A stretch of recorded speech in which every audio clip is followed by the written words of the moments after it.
നിങ്ങൾ പ്രഖ്യാപിച്ചു ലൈഫിലേക്ക് തോട്ടം തൊഴിലാളികളുടെ പദ്ധതികളെ ഞങ്ങൾ മാറ്റും, അതിന് പ്രത്യേകമായ പദ്ധതി ഉണ്ടാക്കും, ലൈഫിൽ ഇവർക്ക് പ്രത്യേകമായ വീട് കൊടുക്കാനുള്ള നടപടികൾക്ക് നേതൃത്വം കൊടുക്കും. നിങ്ങൾ എന്തെങ്കിലും ചെയ്തോ? ഈ ആളുകളുടെ ലയങ്ങൾ മാറ്റി പുനരുദ്ധരിക്കാനുള്ള നടപടി സ്വീകരിച്ചോ?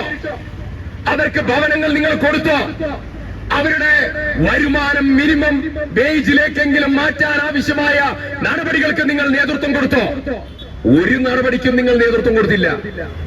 സെൻട്രൽ ജയിലിൽ താമസിക്കുന്നതായ തടവ് പുള്ളികൾക്കുണ്ടായിരുന്ന വേതനം 63 രൂപയും സ്കിൽഡ് ലേബറേഴ്സിന് 168 അത് നേരെ അങ്ങ് വർദ്ധിപ്പിച്ചിട്ട് 620ഉം 560ഉം ആക്കി വർദ്ധിപ്പിച്ചു. പിണറായി വിജയന്റെ കണ്ണിൽ, പിണറായി വിജയന്റെ അജണ്ടയിൽ ഈ പാവപ്പെട്ട വിദേശ നാണ്യം തരുന്ന ഈ തോട്ടം തൊഴിലാളികളില്ല.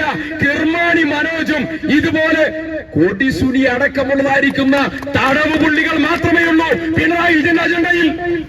തടവ് പുള്ളികളുടെ 10 തവണയിലധികം വർദ്ധിപ്പിച്ചു. ആലോചിച്ചു നോക്കണം, 10 തവണയിലധികം. 63 രൂപയുണ്ടായിരുന്ന തടവുകാരന്റെ പണം 620ലേക്ക് നിങ്ങൾ വർദ്ധിപ്പിച്ചപ്പോ ഈ തോട്ടം തൊഴിലാളിയുടെ തുക ഒരു 50 രൂപയെങ്കിലും വർദ്ധിപ്പിച്ചു കൊടുക്കാൻ മര്യാദ കാണിക്കാത്ത സർക്കാരാണ് നിങ്ങൾ. ഞാൻ ഒരു കാര്യം നിങ്ങളോട് പറയുന്നു, UDF സർക്കാർ ജൂൺ മാസം വരുമ്പോ മെയ് അവസാനത്തോടുകൂടി കേരളത്തിൽ അധികാരത്തിൽ വരും. ഉടൻ PLC മീറ്റിംഗ് വിളിക്കും. ആ PLC മീറ്റിംഗിൽ ആദ്യത്തെ തീരുമാനം കൂലി വർധനവായിരിക്കും. തർക്കം വേണ്ട, കൂലി വർധനവായിരിക്കും.